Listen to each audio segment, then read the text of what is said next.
All right, so welcome everybody to our June call with Susan Rabin, author of The Train, today on Wednesday, June 18th, 2014.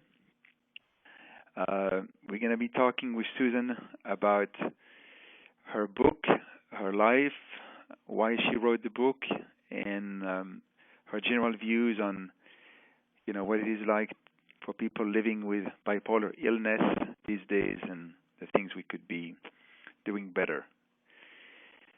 So, let's see. Susan, are you on? I am here, Frederick. Okay, great. All right, perfect. So Susan is in New York. I'm in Atlanta. And wherever you are listening to this call, we thank you for being part. Please note that everybody is unmuted right now, and so if you have your phone on and some noise in the background, you may want to mute your line, which you can do, I think, by pressing *6 or by going into any meeting and muting your line. All right, so Susan, let's start. Tell us a little bit about your life and how you came to write The Summer Train. Good. I'm glad you asked because it's kind of interesting that I wrote The Summer Train 36 years ago, Frederick. I was very unhappy. I suffered from an illness that I didn't even know I had, but my marriage was very difficult. I had kids, and I needed an outlet, and so I started to write. A friend of mine said, "Write what you know." I said, "I know I'm miserable." So she said, "Well, write it."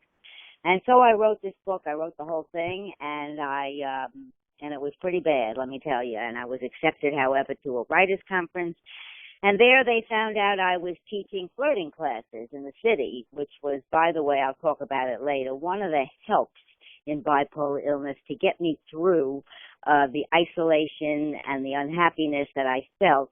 Reaching out to others and flirting was helpful. But anyway, they said to me, put away your novel and write a flirting book.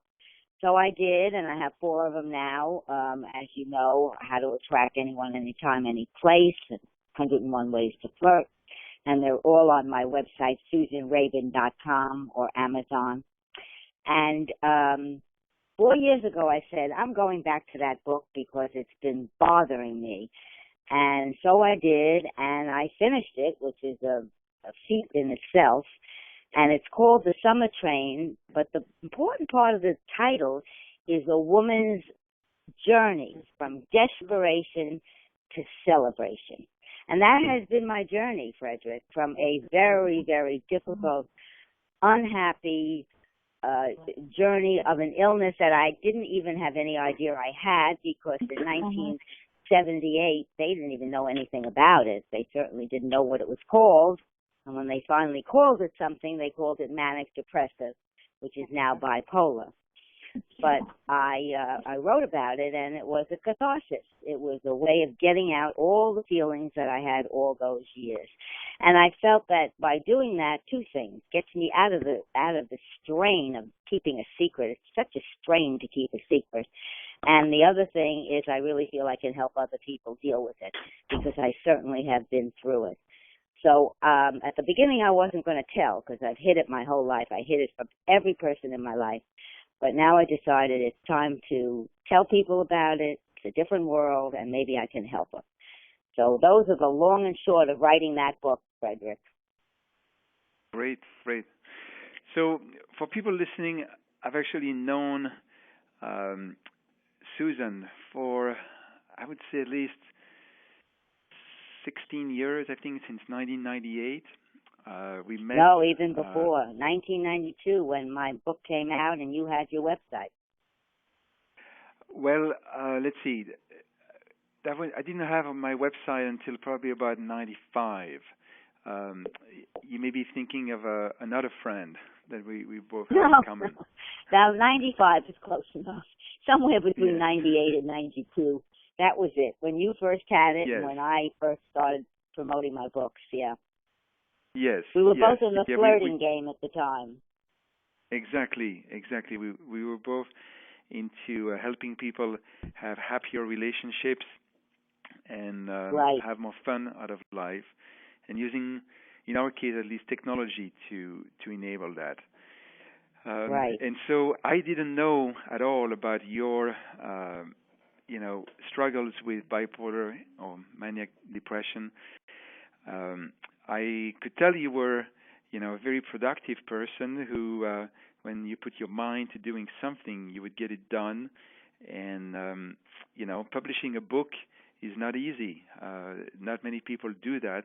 It takes a huge amount of concentration and persistence. And you have published, I think, what is it, 3 books before the Summer Train? Is that correct? 5 books. Well, 4 books Five. before the summer train, then the summer train, 4 books before the summer, all on the subject of flirting.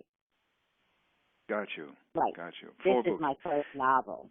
Yeah, 4 books. Yes, I'm very Right. proud of that, but I must tell you and tell your audience that writing a book is not easy. We all know that. But for somebody in my position, it was really difficult because I would go through stages of panic and manic, and I would get so overwhelmed and so confused and so uh saying, what am I doing this for? And I can't do this. And technology, as you know, drives me crazy because it's very detailed and it's very precise. And I'm not. I'm creative, and little details and little make me nervous.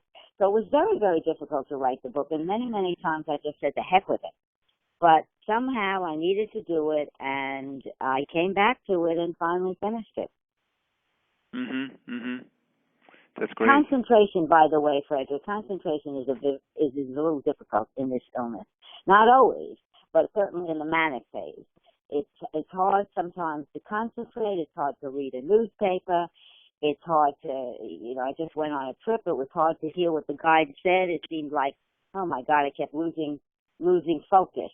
The mind goes very fast sometimes, which is good and bad because my mind goes fast and then I have a lot of ideas and I'm creative and so forth, but it's also very discombobulated sometimes. It goes in all kinds of different directions and gets very scattered, and that's not so good. So it's a double-edged sword. Right. Right. Exactly. But you never knew, and that's interesting to me, and I just want to tell your audience, I know Frederick a long time, and he never knew, and I think he didn't know till recently when we our books were around, and I mentioned my book, and then I came clean. It was a great pride to me to hide it from everybody. I used to feel very proud of myself that I could fake everybody and pretend to everybody, and even my relationships with men, I hid my pills. They never knew, and I was very proud of that because I figured I could be normal. I could try to be normal, and it worked to some degree, but it was a big strain, a big stigma to admit it, which is why I didn't, and a big strain to hide it. If you've ever hidden anything, and you hear it with gay people and you hear it with black people sometimes, when you have to hide who you are, it's really a strain. It takes a big toll Mhm. on you. It really Right. does. Right. Yeah. So let's talk a little more about the book. Sandra is the main character there. Um, she's not exactly Susan. You took some liberties, I think, from your personal life. It's not exactly a biography. Can you tell Right. us more about the differences and why you put some difference there with your real life? Did you find you wanted to hide certain things to protect some people? How did you deal with your children, for Yeah, instance? originally I wasn't going to tell it all, not tell it all. First of all, first novels are usually have a lot of truth to the characters because they're people you know. But the characters are not true, and even the main character, Sandra, is not true to who she is, except the fact that she has bipolar illness. And that I didn't budge, and that I didn't want to lie about. And yes, was in the back of my mind, I didn't do that because I guess I knew subconsciously that when the book was finished, I was going to admit it. I was going to come out with it. The hardest thing I've ever done, Frederick, the hardest thing I've ever done. But I built this character, Sandra, and I started it with a flashback. She becomes very famous. She's written a book, and she's on TV shows, and then flashback to her life at the beginning in the psychiatric hospital, where she asks to please go to get away from this abusive husband who put her down all the time. And by the way, when you're bipolar, it's not a good idea to be put down. I mean, it's not a good idea to be put down, period. But when you're in a down phase or a depressed phase, you are really feeling bad about yourself. You have low self-esteem. You don't think you can do things. You're confused. It's not good to have somebody around who puts you down. You need supportive people around you if you can.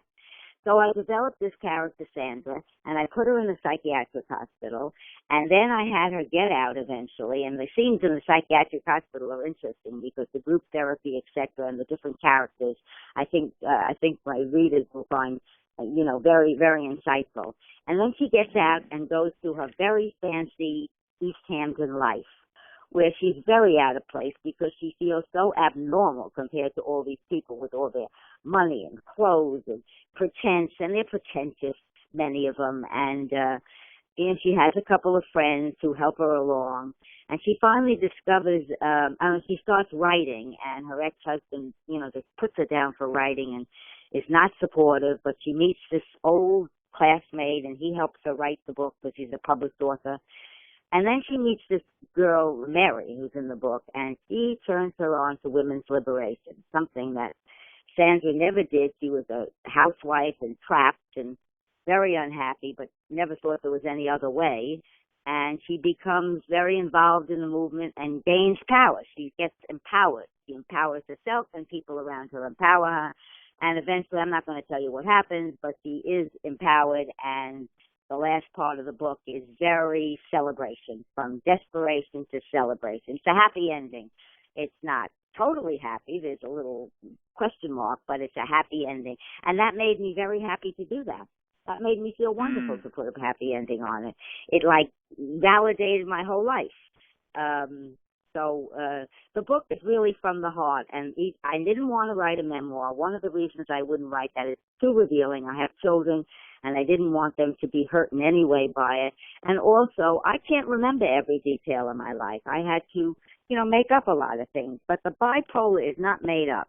The symptoms of it, the emptiness, the sick feelings, the racing thoughts, the down, feeling less than, and then feeling great and high, and that you could do anything in the world. Thank goodness she didn't go to alcoholism, which a lot of people with bipolar do.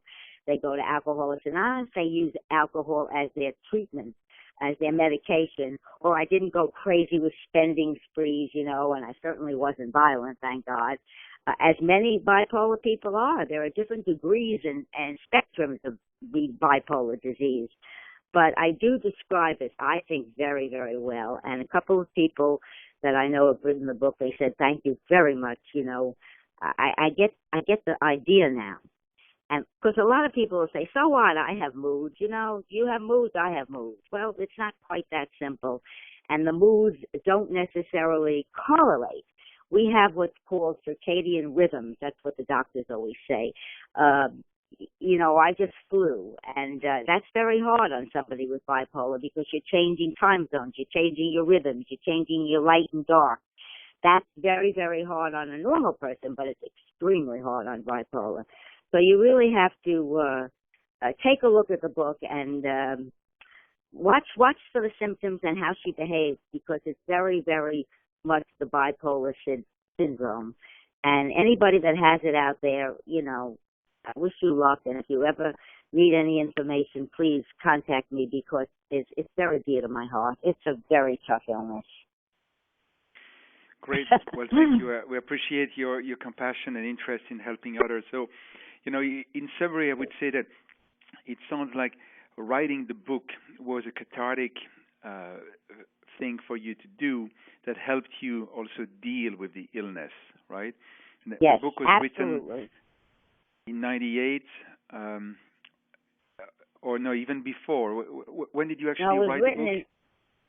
It was written in 78, and that's when it was the real catharsis, because I used to put the children to bed, and I would go on, a typewriter, and I would write, and it would just relieve me. Totally. I could get my feelings down on the page.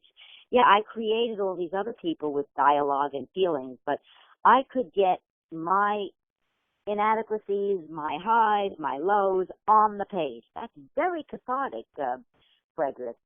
When I came Yes. back to it, I was much more well, let's put it that way, because there's so many medications out there now. When I started it, nobody even knew what it was. Um, it wasn't until, what was it, 90 or 88 that I was hospitalized because some, excuse me, stupid doctor gave me Prozac. You do not give a bipolar person an antidepressant, and you certainly don't give it to them alone. But even with a stabilizer, they know now you don't give a antidepressant. It sends you off the wall. And that's what happened to me, Frederick. I went off the wall. I went nuts. I thought I was God. I thought it was this. I was on a radio show. I was carrying on like a maniac. And so they took me to the hospital, and they shot me Mm. through with Thorazine or Celery, and it made me into a zombie. But the good part about it was they were just beginning to understand the disease. And although they thought at the beginning I was schizophrenic, I understand that. I was high, I was low, I was all over the place.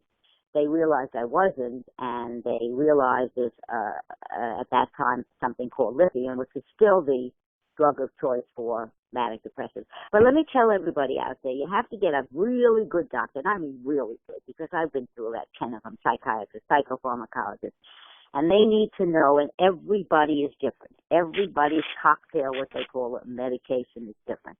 So you got to get somebody good, and they have to get you on the right formula. So when I went back to my book 4 years ago, I was a much healthier person than I was in 1978. So Right. that's Right. important. I mean, 78 is 36 years ago, and that Yeah. means medicine has progressed a lot, right, in those 36 years. I can imagine that even the hospitals you visited are quite different today than they were in the 70s. So Right. I never so went that's back, Frederick. I never went back to see, but I'm sure that that's true. I'm sure that's true, but I don't want to go back there. But even the fact that even it's mentioned today, there's a couple of movies that did about it. I mean, it was something that was in the closet and a shame, and you were mentally ill. It was a terrible stigma, and somebody that had it really, they used to lock people in a closet with mental illness. They didn't lock me in a closet, but I wouldn't tell them because they would think I was crazy. Oh, let me tell you one story. Let me tell the people one story why I didn't tell. Here's a good example. I go swimming, and one day there was a woman who was in the wrong lane and an extra lane, and she was fighting with this one, that, and I had a little disagreement with her. I didn't get too crazy, but I said, you don't belong there, and I stopped her. Well, I said to myself, if they knew that I was bipolar, you know what they would have said? Oh, that lady is absolutely crazy. She's crazy. Because they mm, label you if they know. And that's one of the reasons I never told anyone. And I had a girlfriend once, and this guy liked me, and she liked him. And she said to him, she's crazy. You don't want to go out with her. She's crazy. Crazy is such a banted about term, crazy. And, you don't want to be crazy, even if you are crazy. You don't want people right, to call you crazy. right, It's right, come right. such a long way, Fred. It's come such a long way. It's unbelievable. I think people today, that get the illness, yes, they suffer with it, but there's so much help out there. Yes, yes. I mean, at PDAN, with the Personality Disorder Awareness Network, we try to also provide some awareness, prevention, relief for people who suffer from related illnesses. And for people listening, I want to quickly characterize the differences between bipolar and borderline disorder. And in the DSM, the Diagnostic Statistical Manual framework, there is an axis for different types of mental disorders. Axis 1, which are very visible symptoms, and mood disorders tend to be on the axis 1. And bipolar and maniac depression, are viewed as mood disorders. Axis 2 are personality issues as well as emotional issues, and that's where borderline and narcissist and antisocial, and the other 7 personality disorders are categorized. So as we were preparing this call, we were discussing with Susan about the question of mood shifts, going up and down and up and down, and the fact that typically bipolar have a longer wave cycle than borderline, so that they are up for a couple of weeks and then down for a couple of weeks. But Susan was explaining to me, and I would like you to expand on this, that in your case you were kind of a rapid cycler, and so you were Right. sometime up and down a couple of times in a day. Is that correct? Yes, that's correct. Years ago I was, and it was hell, let me tell you, up and down in a day. And I also have what's called a mixed state. I don't think that's true of personality disorder, but you can fill me in, Frederick, which means I can be anxious and depressed at the same time. Now that's hell, because one minute you want to get out of bed because you're anxious and you want to go, and the same time you want to stay in bed because you feel sick and depressed. And so you don't know which way you're going. The rapid cycling and the mixed state is something that psychiatrists today, not before, can help with medication. But it used to be terrible. I would go up and down in a day, up and down and up and down. It was just driving me crazy. And the other thing is, you say every 2 weeks up and 2 weeks down. I wish it was able to be calculated that way, but it isn't. I don't know when I'll go down and when I'll be up, which is very, very upsetting, because you really can't plan. If I want to plan a trip, or I want to go someplace, or I'm going to a special affair, I don't know how I'm going to feel. And that's one of the reasons that I pretend, Frederick. Luckily I can, and I have the social skills. I'm outgoing, and I talk to people, and I listen to them, and I try to make them feel good. I flirt with them. So in that way, it's a distraction, and in that way, it makes me feel good. And, I talk about the skills of flirting in my flirting books, because I think everybody can benefit from those social skills. Whatever your problem in life, if you can get out of yourself and get into other people and flirt, you're way ahead of the game, way ahead. So I would go and do things regardless of how I felt inside. I mean, I had a whole book tour with How to Attract Anyone, Anytime, Anyplace, all over the country, and I felt awful inside.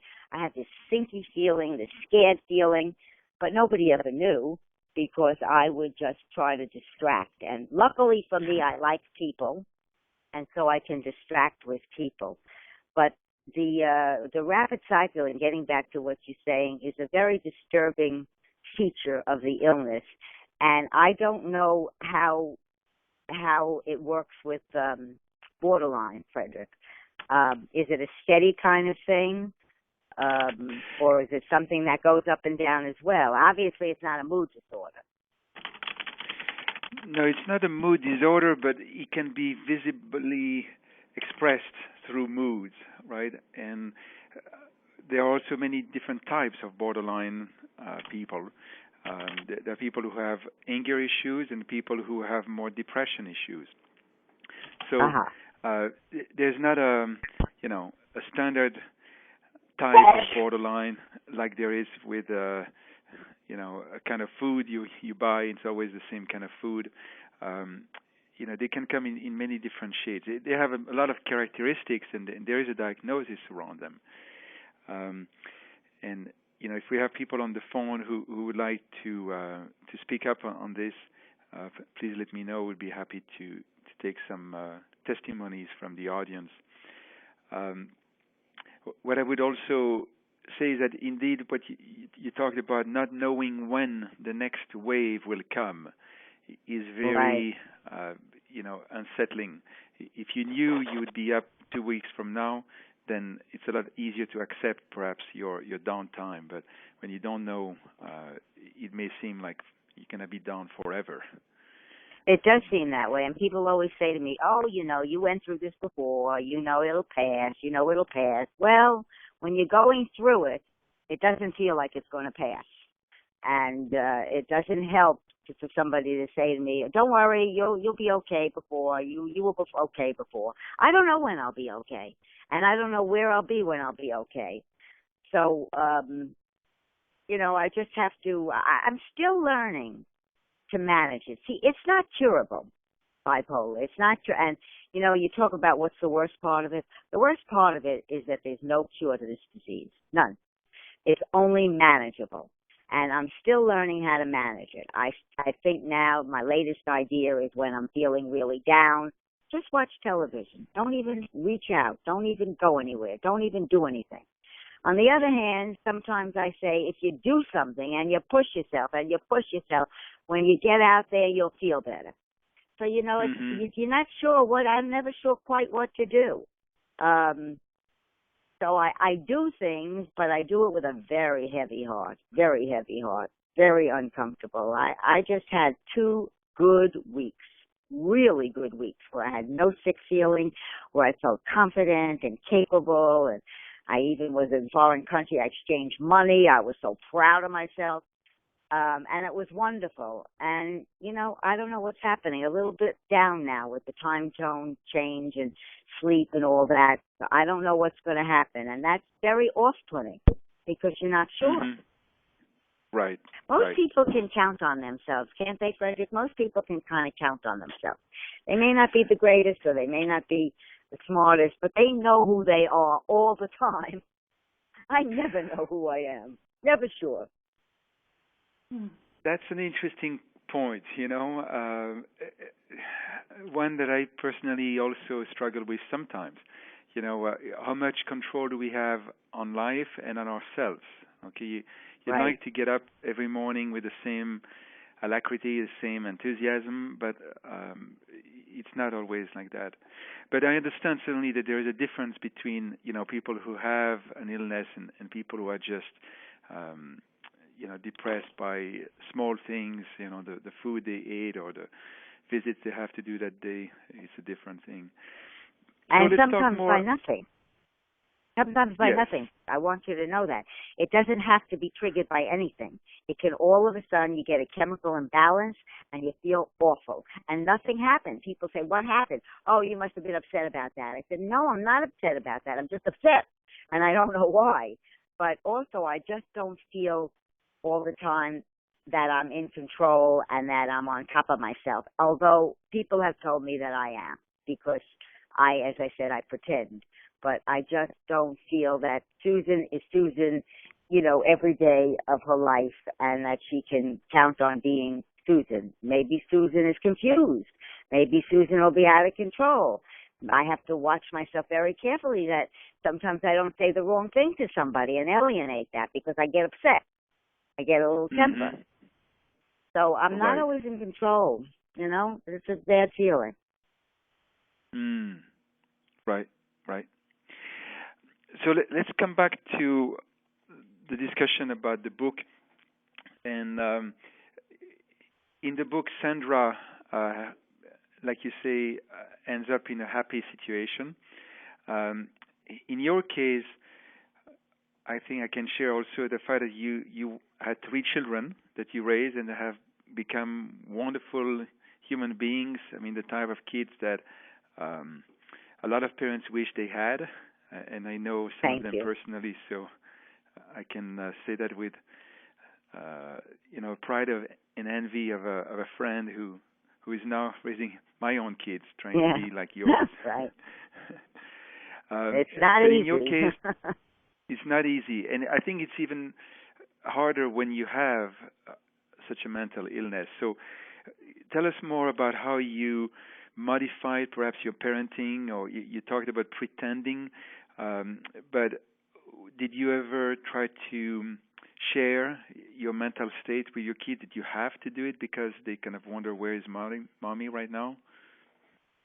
Well, that's so interesting. First of all, I didn't always hide it with the kids. It's very hard to hide it with somebody you live with, Like, it's easier to hide it with the world than to come home every day and night to the same people and hide your moods because And I would have outbursts. There's no two ways about it. And my children did suffer from that. There's no two ways about that.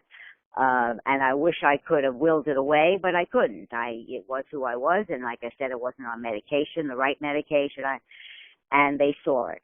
But they knew one thing, and they'll tell me this, to this day. They have a lot of, not just script, they have a lot of faults to talk to me about. I mean, there are a lot of things about their childhood that they didn't like. And of course, it was compounded with divorce. So that really makes it bad because it was a fighting household, and my moves didn't help it. But they did tell me that they always felt loved. They always felt I loved them. No matter what I did, they knew, and I would say, I'm sorry, Frederick, when after I would come down from my hysterics or whatever it was, I would say, I'm sorry. So they always knew that I cared for them. But basically, they didn't want to know about it. The truth is, they did not want to know about it. My sister-in-law gave them information. She wrote it, all the information that was prepared by different manic depressive societies, etc., NAMI, and they looked at it, but they didn't want to know about it. And that hurt me, still hurts me, because they really don't want to know. They just put it in the back of their head like people put in denial. And maybe it was good. Maybe that's what they had to do in order to get through it. They were kids, after all, and I wish I could have controlled myself better. I didn't, but I did love them. I did take care of them. I took care of them as a single parent, which is another huge strain on me. I mean, I must say that people say that I've done a miracle, and I am proud of myself because all the obstacles were thrown at me, including raising them, without support, etc. But they were in denial. And when I wrote this book, I think this is interesting. I wrote them a letter because I realized after I finished it that I was going to tell the world. I mean, not that the world needs to know, but wants to know. But I was going to admit that the main character, the only part of the main character that was truth, was the bipolar illness. And I didn't know how it would affect them. So I wrote them a letter, and I said, people come out of the closet. I mentioned somebody who just, said they were gay and how relieved they are. And I said, I feel very relieved to be able to say this, not to hide it anymore. And it's 2014, so it's more out there. And I wanted you to know, and the only thing I'd like you to know is if you object, please let me know, and I won't say certain things. Well, one of my children answered me and said, Mom, this is 2014, don't worry about it, say whatever you want. And the other two didn't answer, which to me was they didn't object or they would have answered. It would have been nicer if they answered. And one of them said to me, I don't want to insult you, but I don't want to read the book. And I said, it's not really about you, because it isn't. The children aren't even in it. There's a couple of children, but not them. And I said, I understand. They said, it brings up too many bad feelings. So I said, I respect what you have to say. Meanwhile, they've turned out very successful. They have their own family. And interestingly enough, Frederick, they are terrific parents. It's really wonderful. It's like they saw what they didn't want and they turned it around. And they're very good parents. They have children. They do very well. And I'm very proud of that. And I would like to say I have a lot to do with it, although parents don't always get their children to say to them, oh, you were so wonderful, Mom. I would like that. Doesn't happen. And how about the relationship with your husband at the time? So just to summarize a bit what I know of the beginning for people listening. So you were about 17 when you had your first onset of bipolar illness, right? In hindsight. Right. At that time you didn't know, but in hindsight. Then when you were 19 in college, you met your husband, who you're going to tell us, was a wonderful guy at the time, very charismatic. And then you dated him. He wasn't got wonderful. married. He was charismatic. Okay. And tell us a little bit about how the relationship evolved and whether you think that the way it evolved was in part because of the bipolar illness, or it was just, other events of life and his own evolution also through life. I'm not totally sure, but he was very charismatic. He was tall, dark, handsome, very, very smart and very artistic. And at 19, that was all I needed to know. What I didn't know was character. And what I look for very hard today is a person's character. One of the most important traits to me is kindness. Kindness, respect, communication. And as time went on, we would fight all the time, but it was fun. We would fight about the Greeks versus the Romans and the abstract art, but it was kind of fun to me. It was a challenge. After a while, it's not a challenge. It gets to wear on you and it gets difficult. And I was moody and not when I was in love, I wasn't so moody. I was just very happy, but that wore off. And as I said, he wasn't a very nice person, and I was a difficult person. So after the children, we started to pull apart. And that can very often pull apart a marriage, as most people know. They think children bind it. Well, they don't always bind it. They can pull it apart. And so the years went by, and it just got more uncomfortable and more uncomfortable. Our experiences together were not supportive of each other. And I had a very traditional marriage, which you can hear by the way I talk. I'm not much for doing nothing, and all my books and everything. So I wasn't very happy with the traditional housewife role and just being a housewife. And not that there's anything wrong with that. Don't get me wrong. One of the things about women's life is choice. Everybody has choice. And some people like to be home with their children. That's what makes them happy. It wasn't what made me happy. I was a phys ed teacher originally, and I loved being out, and I loved playing sports, and being home was not my cup of tea. But I was forced to stay home because that was my generation. I was told that that's what a mother does, and be home when your children get home from school. So I stayed home for 9 years. I finally went back to work, and that it was much healthier for me. And he wasn't supportive of anything I did. I remember once I came home and I told him a story about school, and he says, your job's not important, mine is. So he wasn't very nice. And then he gave me a hard time with the divorce and the support. I don't want to go into it, and I certainly didn't go into it in the book. I don't want to hurt the kids. But it was very difficult. And my illness impacted on it, absolutely. I'm going to take the blame for that because I wasn't an easygoing person. Maybe I could have overlooked a lot of things if I didn't have the illness. But the relationship was more and more difficult as the years went on. And that's unfortunate. So my kids came from a dysfunctional home. And not that most homes aren't dysfunctional, I understand, but it was a dysfunctional home, and they rose above it. And I think maybe, Frederick, now that I'm thinking, one of the ways they did was by putting it in denial. They didn't want to talk about it. They didn't want to face it. They just went about their business and just thought ahead. That's a good trait when things are really bad. Yes, yeah, it is. So one of the topics we wanted to talk about also, which is not often talked about, since, as you guys can hear, listening to Susan, she's not shy about discussing things that other people might find too sensitive or private or even taboo to talk about. But it is, the role of bipolar illnesses in relationships, creating them as well as potentially damaging them, right? But on the creation side, I think there's some interesting things to mention there because I certainly observed, and you have confirmed in our private conversation, that having a bipolar illness, having mood, dysregulation, can put a person in a place where they now feel like they want to connect more with others. It helps them soothe potentially the pain of emotional dysregulation, but also makes them very able and themselves attractive to other people who want, that level of emotion connection. So let's talk about, flirting, about even, making love in a relationship from the physical viewpoint, with a person who has some emotional dysregulation. Do you think that it can be an advantage? It can make a lover turn into a super lover somehow? Actually, you're right. It can. because there's a hypersexuality with bipolar illness and the manic phase, not in the depressed phase, of course.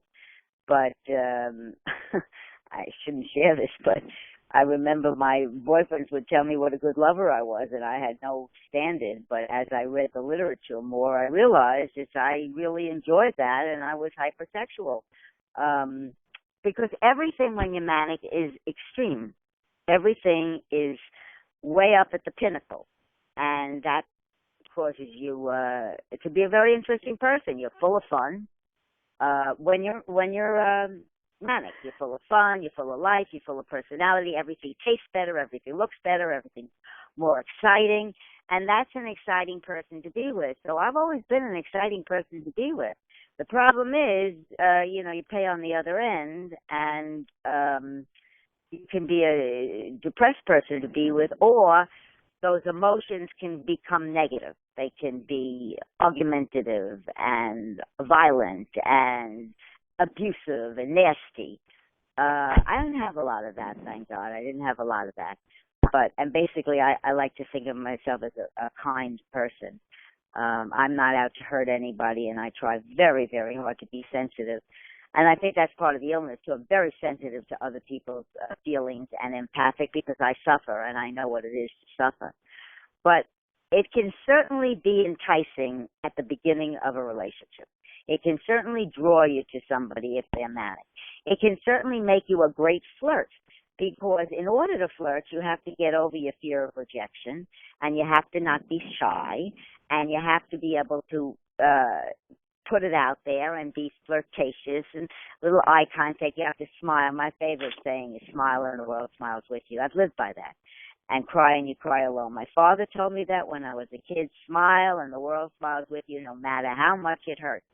And that smile is really important. Even if somebody's not interested in you, if you smile at them, you find them automatically kind of smiling back and kind of liking you because you've been inviting and warm. So the flirtatious skills of smiling and eye contact and nodding and positive body language makes you feel better, and not so much you feel better maybe, but it certainly makes the other person feel better, that you're interested in them. And I had to develop a very important flirting skill I talk about in my books called listening. God gave us 2 ears and 1 mouth. You should listen twice as much as you talk. Well, obviously, I like to talk a lot, so I have to bite my tongue and listen. But listening is one of the most attractive skills because people love to talk about themselves. And so if you listen to them, they all of a sudden like you.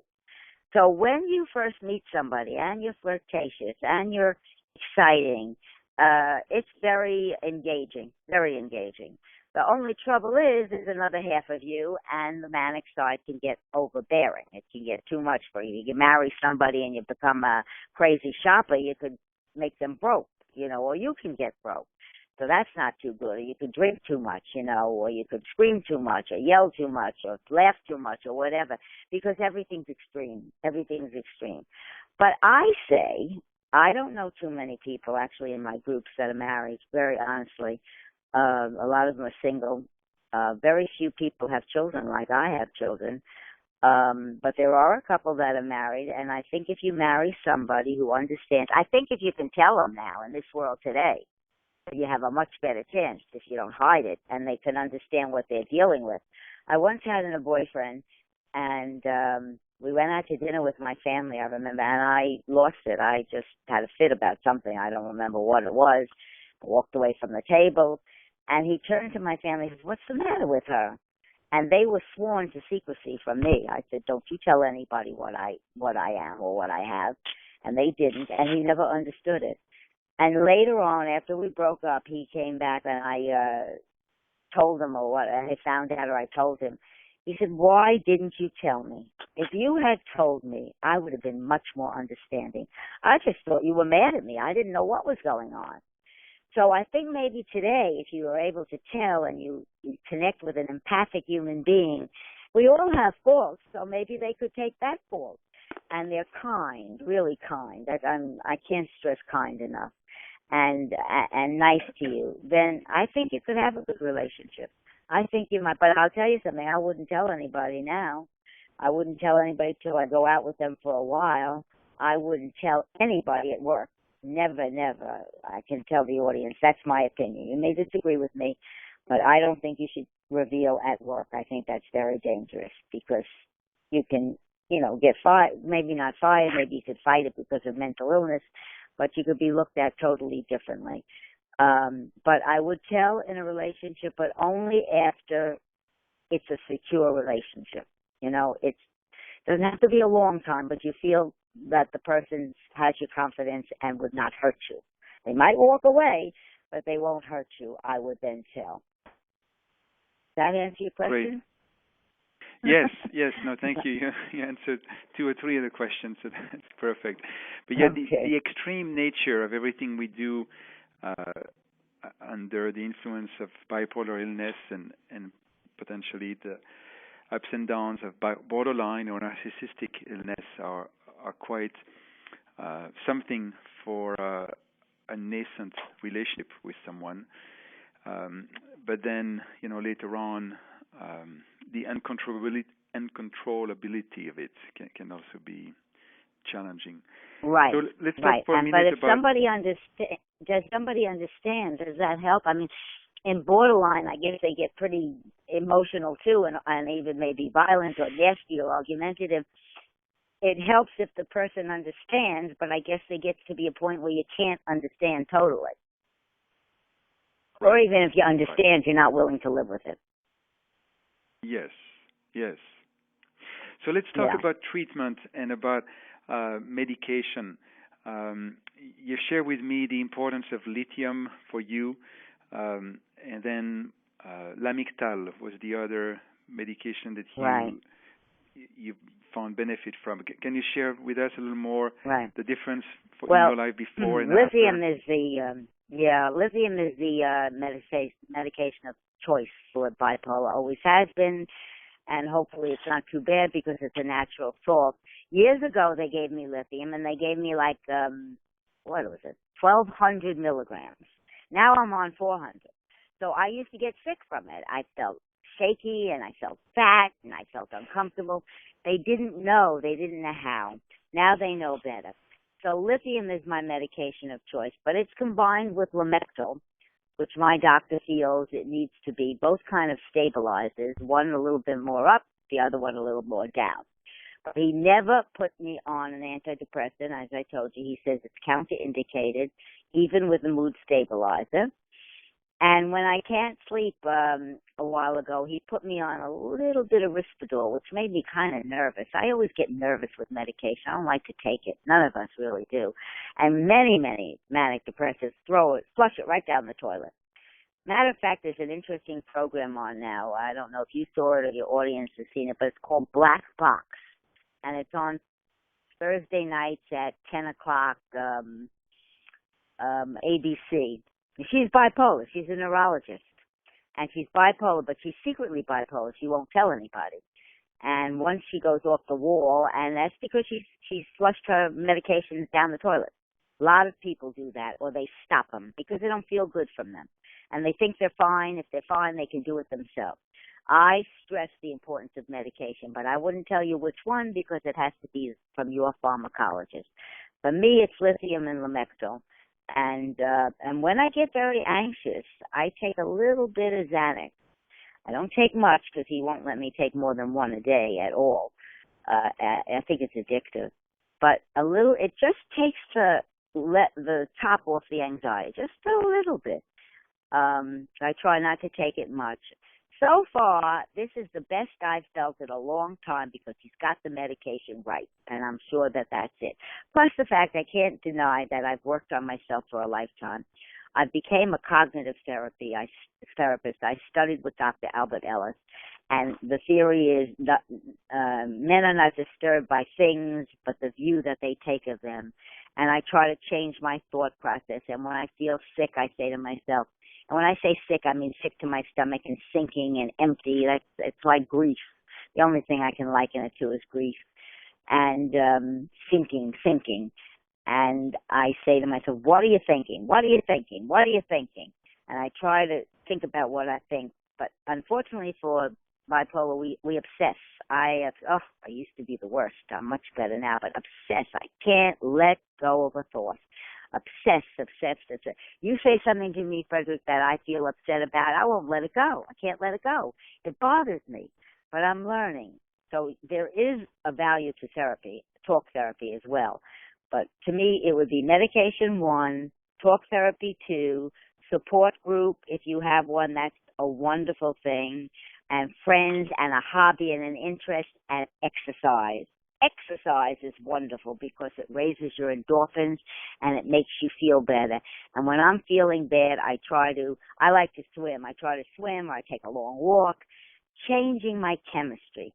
Because sometimes, and I think it's for most bipolar, I feel worse in the morning, just worse in the morning, till I get going for the day. And then I build as the day goes on. I feel better. And the more I move, the better I feel. So medication is extremely important. I think it's number one, but you have to have the right psychiatrist and get the right combination. And sometimes you have to try a few of them before you get the right one. But listen to the psychopharmacologist if you believe in him. And then work on yourself as much as you can, because even though it won't take away the mood disorder, it helps you to manage it. That's the big word, manage it.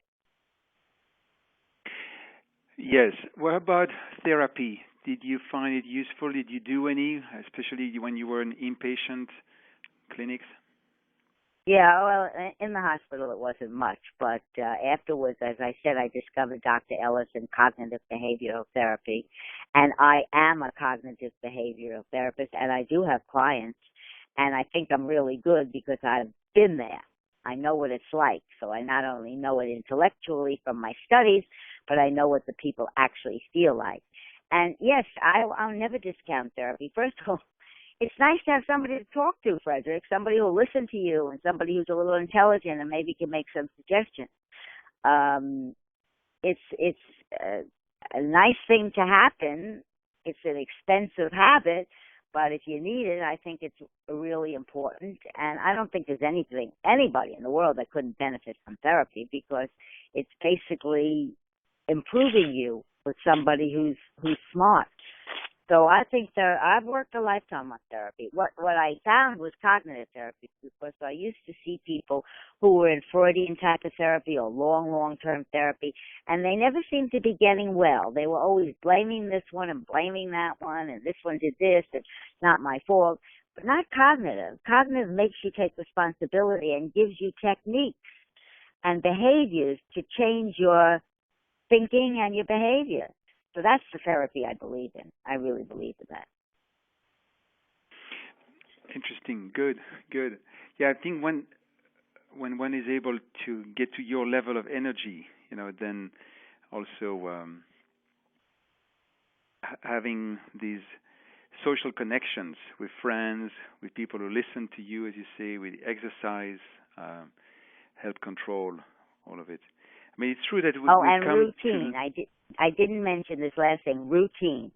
Routine is very important for bipolar people. They need to have structure and routine. And if they don't have it, they got to put it in their life, because it keeps them moving and keeps them going and keeps them from obsessing and being a victim. Oh, I felt like a victim my whole life. I don't feel like a victim anymore so much. Okay, sorry, I interrupted you, but routine is important. Routine is important, yeah. So you've taken a very creative lifestyle, right? You have written 5 books now. You have gone on speaking tours. You have, used your talent to create works that people appreciate. Do you think that bipolar illness and a regular day job, like a 9 to 5, are compatible? Did you try to do that yourself? I did it my whole life. I was a health and phys ed teacher and sex education teacher, and it helped me tremendously, mainly because the kind of job I had was active, physically active, and that was very helpful because, as I said, activity is very good for bipolar. But even so, if it wasn't, it's routine. I think people who have a routine can get through this illness better than people that give into it and don't do things and just wallow and feel like a victim. That's very, very bad for them. It's hard. It's harder for bipolar than anyone else. But you need to push. You really need to push. And have some friends to help you push is really worthwhile. But maybe I'll write even another book on the success of bipolar. But the Summer Train, a woman's journey from desperation to celebration, is very empowering, Frederick. It empowers people because if I did it, I guess a lot of other people can do it. Right, right. And my flirting books, you know about my flirting books, 101 Ways to Flirt, etc. Can I tell them my website? Yes, please go ahead. Susan Rabin, my name, RABBOYIN, SusanRabin.com. And it has the books, and it has some tips, and it has some flirting tips even, and some philosophy on it. So I'd love you all to visit it. And as I said, there's a way to contact me if you have anything you would like to ask me. I'm happy. I really am happy to help, Frederick, because, when you've come so far and you've been so bad and you've gone through it and gotten better, not cured, but better, you really want to help people. Right. How do you think that you became bipolar? And do you think that there is some genetic component to the Oh, illness? it's definitely genetic. Definitely. My mother was bipolar. My sister is bipolar. It's definitely genetic. When I was growing up, my mother was, she was full of life, and then all of a sudden she wasn't. And they never said bipolar, but she did die in a mental institution, and I'm sure she was bipolar. And recently my sister has been diagnosed as bipolar. I have a cousin that's bipolar. It's a genetic link. I think it's on chromosome 19 or 21. There's definitely a genetic link. And it's frightening, but I'm very, very lucky. My children haven't gotten it. And I pray for my grandchildren. But the fact is that my children didn't get it is a very, very good sign. That's but wonderful. It is genetic. It is genetic, and it's unfortunate. My brother didn't get it, but, it's my cross to bear, unfortunately. My cross to bear. But maybe if I can do some good, then it's not such a big cross to bear. Well, you have already done a lot of good. I think you have done more good than a lot of people. Not only raising these amazing kids, teaching all these people you taught, phys ed and sex education, which, I imagine the 70s and 80s was a much more sensitive, controversial topic than it is now. Also, the bar keeps moving. And then, your 5 books have been very well received. And I want to encourage everybody listening to the call to go to SusanRabin.com website and then click on books, and you'll see all 5 books that Susan has written. The first 4 being about flirting and building, fun relationships with other people. And then this last one, The Summer Train, A Woman's Journey from Desperation to Celebration, telling the story of Sandra Clayton traveling from a psychiatric hospital to a privileged life in the Hamptons. Right. Thank you, Frederick. Thank you. When you're saying it, I realize how much writing was my outlet. As I said, everybody needs to do something and try to get into something. And that was it for me. That really, because when I wrote, I thought about nothing else. All the bad thoughts, all the sick feelings, all the sadness and anxiety and freneticism, they went away. Even just temporarily, it was good. That's great. That's great. Well, I hope other people can get inspired by your story and do the same thing. We could always use more good text. It's the big difference of human civilization to the animal kingdom. I often say that, animals can speak, but they don't write. Only humans write. Yes. And read. Well, thank you, Frederick, for giving me the opportunity to share my thoughts. I appreciate it. Well, thank you so much, Susan, for making time to speak with us and with PDAN on this call today on June 18th.